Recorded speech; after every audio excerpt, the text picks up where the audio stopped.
guys, and welcome to the Shy Girl podcast. I am your host, as always, Joanna, and today we're in a fifth episode, and I am so excited that the Shy Girl podcast is progressing and moving forward. And on today's episode, we are starting the Women in History series, and for our first sub-series, we'll call it that, okay? We're exploring the life and legacy of an extraordinary Nigerian woman. I'll call her a superwoman. The late Professor Dora Akunyili. Dora Nkem Akunyili was a renowned Nigerian pharmacist, pharmacologist, and public administrator who left an indelible mark on her country and the world. Her unwavering commitment to integrity and public service transformed Nigeria's healthcare landscape and inspired millions. But who was Dora Akunyili, and what drove her to become such a pivotal figure? Let's dive into her story. Dora Akunyili was born on July 14, 1954 in Makurdi, Benue State. She grew up in a large family and was one of 6 children. Her early years were marked by value of hard work, education, and faith instilled by her parents. Her father, Chief Paul Young Edemobi, was a civil servant, and her mother, Madam Monica Edemobi, a homemaker. These values will shape Dora's path throughout her life. From a young age, Dora showed a keen interest in education and excelled in her studies.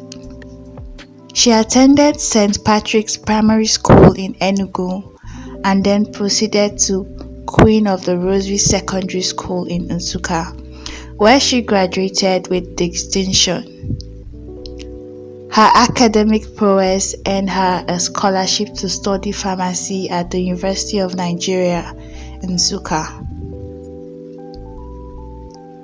At the University of Nigeria, Nsukka, Dora Akunyili's dedication to her studies was unwavering.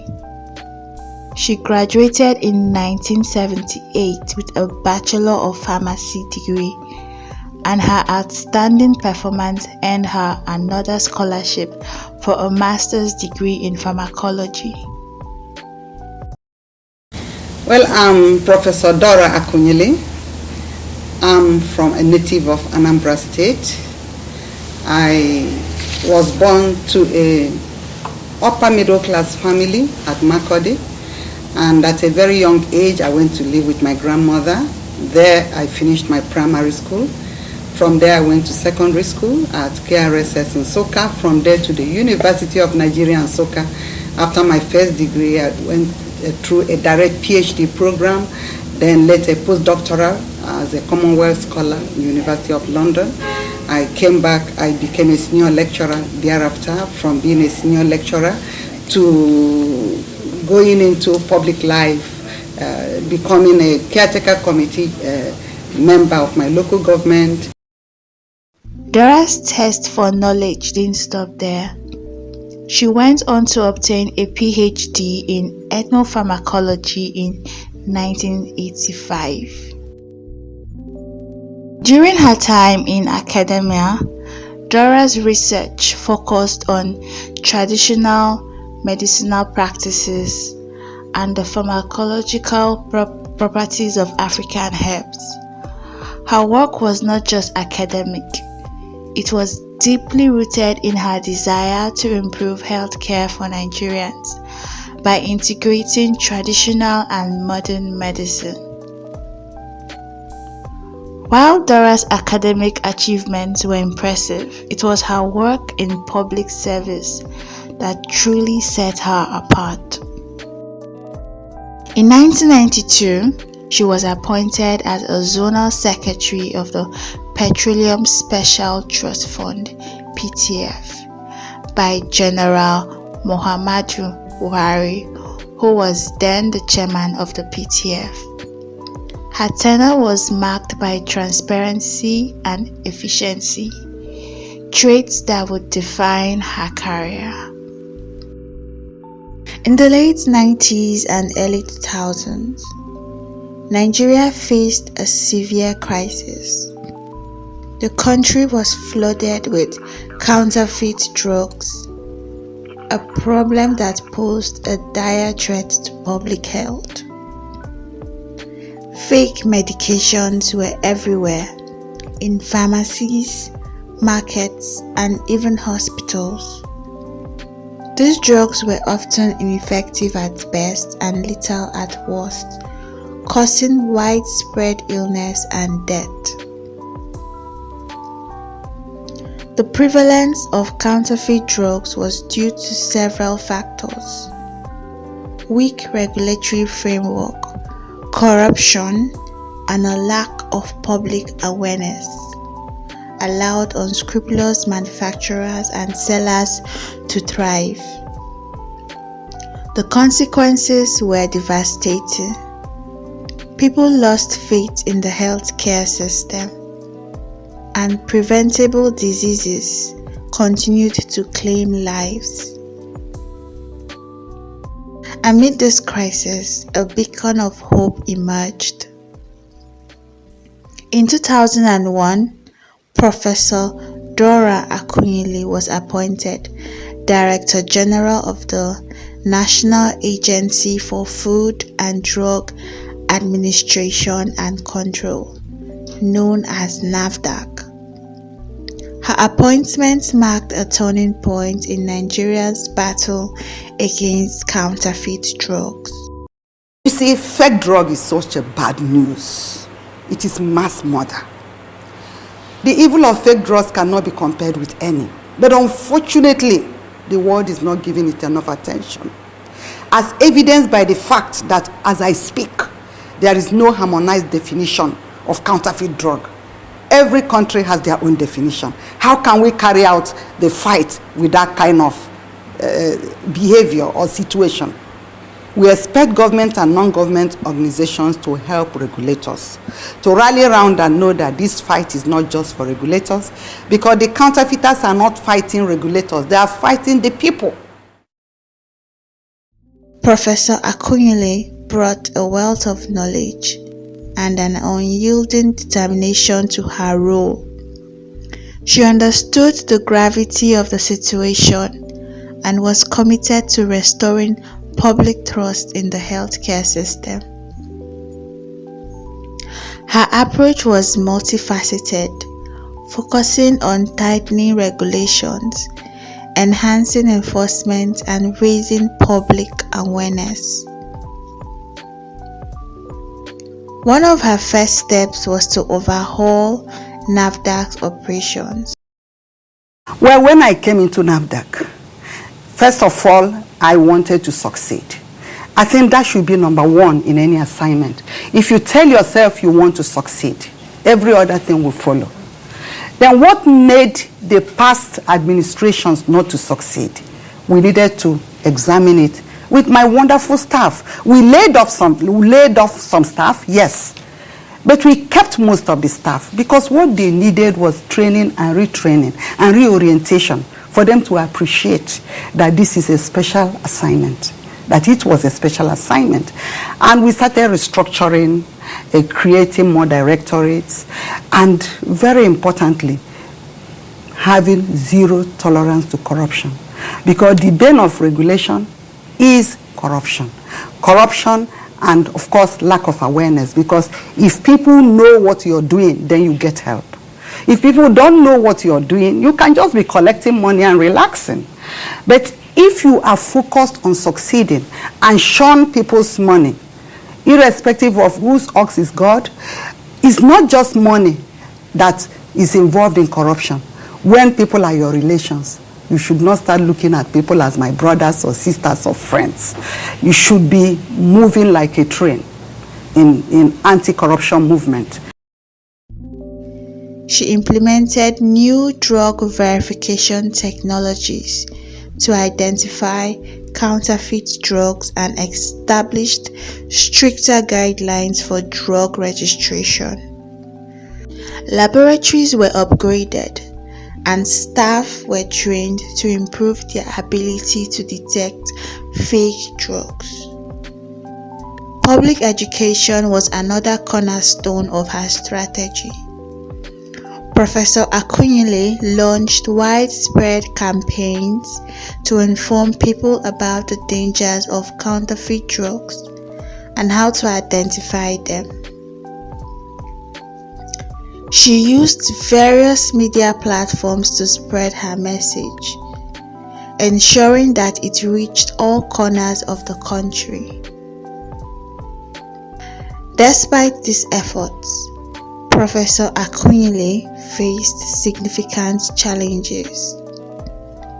The counterfeit drug trade was a lucrative business, and those involved were determined to protect their interests. The drug counterfeiters were first of all believing that it was the usual Nigerian thing, that this woman is just making noise. In a few months we pay her off and we go back to business as usual. They sent people to talk to me. There was one that each time I remember, I get goose flesh. Somebody coming to say, you see, you can't really fight these people. They are totally entrenched. What you can do is, if they have 10 containers, you can tell them the 9 containers they should take, and then you retain one, seize that one container, make noise about it, and then business will go on. Take your money and go. This is what people do in this country.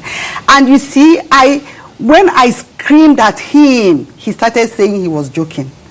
That kind of thing. Or people come and say, we want to discuss how to do things, how we really want to give you X, Y, Z money, and you say, which money? And you see, your reaction would not even allow that discussion to continue. And I also had problems of people collecting money and claiming that they were collecting for me. That was at the initial stage when people did not know what I was up to. There was one example of somebody that collected 2 million from a company and told that company that was coming for mediation in NAFDAC with another company that he was going to give me the money and that they were going to get their whatever approved. So when they came for the meeting, the guy actually brought the man to my house, but when they came like it was Christmas, and he was playing familiarity with me. I didn't know he was trying to tell the man, look, we are friends. Anyway, so in the end, when they came for this arbitration and their case was bad, and they said, nonsense, you can't do this. If you try it again, bam, bam, bam. So they left. They went to my husband and said, we sent 2 million naira to your wife through this person, and your wife disgraced us before everybody today. And my husband said, my wife, it is impossible. Go and take your money. So when I came back on weekend, my husband said, this is what is happening. I said, I'll call the police, I'll do this, I'll take them off. My husband said, look, cool down. Criminals can go to any length. If you take them up, it is your words against their words. And you may never win, because they will lie and lie until they destabilize and distract you. The only thing you can say, which you can be reinforcing what I said, is to tell them to go and take their money, because that man has done 419 to them. She received numerous threats to her life, but her resolve never wavered. Her courage inspired many, both within Nigeria and internationally. Under her leadership, NAFDAC made significant strides. The prevalence of counterfeit drugs decreased, and many illegal actions were shut down. Her work earned her numerous awards and recognitions, highlighting her as a hero of public health. She received over 600 awards for her work, including the prestigious Integrity Award from Transparency International in 2003 and the Person of the Year Award from Silverbird Communication in 2005. In 2008, Dora Akunyili took on a new role as the Minister of Information and Communications in Nigeria. In this position, she launched the Rebranding Nigeria campaign, aimed at improving the country's image and promoting its cultural heritage. Her tenure as a minister further demonstrated her commitment to public service and her unwavering patriotism. Despite her illustrious career, Dora Akunyili faced personal challenges as well. She battled cancer for several years, a struggle that she approached with the same courage and determination that defined her professional life. Sadly, on June 7, 2014, Dora Akunyili passed away, leaving behind a legacy of integrity, dedication, and service. Her contribution to Nigeria's healthcare system and her fight against counterfeit drugs saved countless lives and set a benchmark for public service in Nigeria.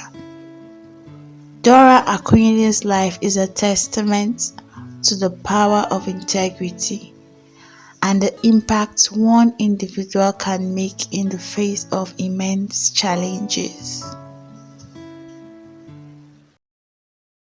Thank you for joining me on the 5th episode of the Shy Girl podcast as we celebrated the life of the late Professor Dora Akunyili. Her story is a powerful reminder of the importance of integrity, dedication, and the impact of selfless service. Now, if you enjoyed this episode, please subscribe, rate, and leave a review and a comment. Join us next time on the Women in History series, where I will be exploring the life of yet another extraordinary woman who has left her mark on the world.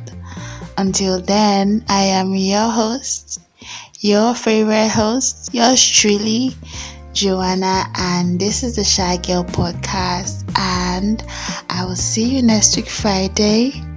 Bye.